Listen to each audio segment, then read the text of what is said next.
Mr. President, in the last 6 years, Democrats have filibustered 589 bills and nominations. 589. That was their right as the minority at the time. That right has been protected. It was their right to demand that their voice be heard, but it seems like that was then, this is now. 2 years ago, when Senator Tim Scott brought a serious policing reform bill to the Senate floor to debate, at a moment of national debate on supporting law enforcement, Democrats filibustered that bill and would not allow open debate on that bill. Just last week, 55 senators voted for sanctions on Russia as they surround the borders of Ukraine. Just last week, 55 senators voted for that, but that wasn't enough. And the voice of the minority was protected when Democrats blocked sanctions on Russia as they threatened Ukraine. That was their right to do, but it seems like that was then, this is now. This letter in 2017 was sent. 27 Democratic senators wrote a letter to Mitch McConnell and Chuck Schumer asking that there be no changes in the legislative filibuster, including this sentence that they all wrote together. We are mindful of the unique role the Senate plays in the legislative process, and we're steadfastly committed to ensuring that this great American institution continues to serve as the world's greatest deliberative body. Therefore, we are asking you to join us in opposing any effort to curtail the existing rights and prerogatives of senators to engage in full, robust, and extended debate as we consider legislation before this body and in the future. That was then. This is now. Then Senator Kamala Harris, Chris Coons, Patrick Leahy, Dianne Feinstein, Amy Klobuchar, Kirsten Gillibrand, Cory Booker, Michael Bennet, Joe Manchin, Angus King, Mark Warner, Bob Casey, Martin Heinrich, Jaheen Shaheen, Sherrod Brown, Brian Schatz, Maria Cantwell, Mazie Hirono, John Tester, Tom Carper, Maggie Hassan, Tammy Duckworth, Tim Kaine, Jack Reed, Ed Markey, Debbie Stabenow, Sheldon Whitehouse, and Bob Menendez all asked me to join them in opposing any effort to curtail the existing rights and prerogatives of senators to engage in a full, robust, and extended debate. I will. I'd be glad to join you in that, because I believe this body is a unique body in the world, just like you did in 2017. I don't know what's changed. Debate's still debate. Difficult issues are still difficult issues. And when my Democratic colleagues filibustered almost 600 times in 6 years, it was their right, as it has been for 2 centuries. This is the one place in American government where the voice of the minority is heard. The one place. This is the one place where minority opinions have to come to the forefront. And a discussion about changing the rules of the Senate with simple 51 votes, and to be able to shift this to a body in legislation where whoever's ahead on the football game gets to decide the rules for the rest of the game, is not really a set of rules at all. And it will fail to protect the voice of the minority in America. This unique thing that we have, where even if you lost an election, you know at least your voice can still be heard and you won't be run over. And a conversation that is happening in this body today to say we are going to permanently block out the opinions of the minority in America is a wrong decision. And I will join the 27 Democratic senators that asked me 4 years ago to join them in opposing that change, because it's the wrong direction. I've enjoyed listening to some of the speeches, and I have listened all day to speeches of my Democratic colleagues about how broken the Senate has become and about how it needs to be restored to its status as the world's greatest deliberative body. I agree. Senator Manchin, who just spoke before me, made that same challenge to say, let's do it. Let's actually engage in debate. Let's solve these issues. Let's actually work behind the scenes. Let's not talk at each other through the media. Let's actually talk to each other. Let's close the door and actually get a chance to be able to work through things and be off the C-SPAN camera for a moment and not do the show. Let's actually engage in real dialogue. Let's solve the issues. That's what we're supposed to do. What we're not supposed to do is to say, you know what, I don't want to do that kind of hard work behind the scenes. I'll just change the rules, blame it on you, and walk away. That's not what we're supposed to do as a Senate. I've been told today that I refuse to stand on the side of democracy. I was told by President Biden last week that I either stand with the Republican Abraham Lincoln or the Democrat Jefferson Davis, and I should make my pick. Well, I would tell you for me personally, as a member of the party of Lincoln, I proudly stand with Abraham Lincoln. I'm concerned that my friends on the other side of the aisle, and I do have many friends on the other side of the aisle, I'm concerned that somehow they've convinced themselves that when they filibuster, it's righteous, but when I filibuster, it's evil. And that this time it's different. And somehow with the filibuster, we can change it a little bit and only be a little bit pregnant, and it'll all be fine. I just don't think it's going to work that way. And I think a century from now, writers will look back on this day and will identify what started to crack.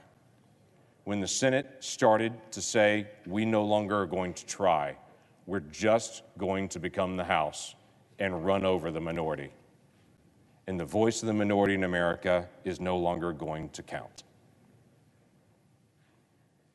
I stand on the side of the filibuster, like Senator Schumer did in 2017 when he stood right over there and looked in the eyes of Senator McConnell and said, I hope the Republican leader and I can, in the coming months, find a way to build a firewall around the legislative filibuster, which is the most important distinction between the Senate and the House. Without the 60-vote threshold for legislation, the Senate becomes a majoritarian institution like the House, much more subject to the winds of short-term electoral change. No senator, he said, would like to see that happen. So let's find a way to further protect the 60-vote rule for legislation. I stand with Senator Durbin when he said, I can tell you, in the legislative filibuster would be the end of the Senate as it was originally devised and created going back to our founding fathers. We have to acknowledge our respect for the minority. That's what the Senate tries to do in its composition and in its procedures. Listen, we disagree on some elements in this bill, and I've heard the debate. I would tell you, I've been outspoken to protect the rights of every individual to vote in our state. I'm proud of the voting laws in my state. We have early voting. We have no excuse absentee voting. We engage people to be able to vote in every community, and we fight very hard to be able to make sure that every place and every precinct has the shortest line possible.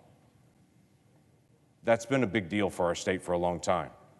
If you go back to the 1965 Voting Rights Act and you look across the South at the states that went under preclearance, my state was not one of those.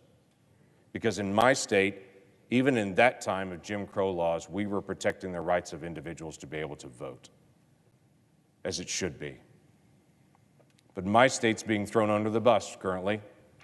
My state's currently being accused by some of my colleagues as being a state that is on the list of 34 evil states that had passed voter suppression laws in this past year. You know what my state's guilt is? We passed a law this past year that said if you're going to vote absentee by mail, you have to request it 15 days before the election. We did that because the United States Postal Service asked us to do that. Because the United States Postal Service said if a ballot's going to be mailed out to somebody and get mailed back in time and get counted, we need 2 weeks of time to do it, not 7 days. By the way, my state's on the list of the 34 evil states doing voter suppression, but the state of New York passed the exact same law, and somehow they're not on the evil list. But they also followed the encouragement of the United States Postal Service to give 15 days for the ballot to go out and to come back. My fellow colleagues, that's not voter suppression. That's making sure every vote counts. But somehow, my state's on the list. We do get a little frustrated when we get accused of being racist, when we disagree on some issues in this bill. We have some disagreements on whether felons, as they walk out, should be able to vote immediately. That has been state-to-state decisions. I understand some states do that, some states do not. My state hasn't voted for folks that are convicted sex offenders and rapists and murderers the day they walk out of prison to have their voting rights be returned. By the way, some of the folks on the Democratic side of the aisle, your state has not either. But this bill changes that. Can we have an honest conversation about convicted rapists walking out of prison and voting the next week? Whether that's something that should be restored right away. By the way, even during their time of parole. We have disagreements on voter ID. We have disagreements on same-day registration. We apparently have disagreements on whether we should have House candidates for federal office get to take a salary from federal tax dollars while they're running for office and get a 6-to-1 match where the 6 is the federal dollars and the 1 are the private dollars if you're running for the House of Representatives. No, I don't think I'm a racist because I disagree with whether House candidates should be able to take a salary from federal tax dollars while they're running for office and get a 6-to-1 match. But that's what I'm being accused of consistently. We have a disagreement on automatic registration of voters. Apparently there are some other disagreements because even in the bill itself, it gives a waiver for people that are illegally present in the country who accidentally get registered to vote, that it gives them some immunity in that process. We have disagreement on how much control unelected folks are going to have on redistricting. We just have disagreements on these things. Can we not have disagreements and debate these things out? And not be called a racist in the process? That you're joining with Jefferson Davis if you disagree whether House members should be paid while they're running for office out of federal tax dollars? I don't think this is about voting rights anymore. I think this has become about power. I don't have any doubt that we need to protect the voting rights of every single individual. That's why I'm grateful the 1965 Voting Rights Act is there. But I want to make sure that we're protecting our republic and that we stay engaged in what it takes to actually guard day to day. How we vote, how we make decisions, and that we admit there are differences in voting between Alaska, Oklahoma, and New York. Now, again, we disagree on some things. And there's some things in this bill that even some of the folks in this room, their own states don't agree with. The state of New York doesn't allow same-day registration. In fact, they just voted on that in November and voted it down. The people of New York said, we don't want to do that. The state of New York doesn't allow no-excuse absentee ballots. My state does. We've done that for years. The state of New York doesn't allow people to bring food and water to people in line. The state of New York requires people that request an absentee ballot to do it 15 days before the election, exactly like my state does. Listen, let's debate the issues. Let's take the time that needs to resolve it. But let's actually resolve it.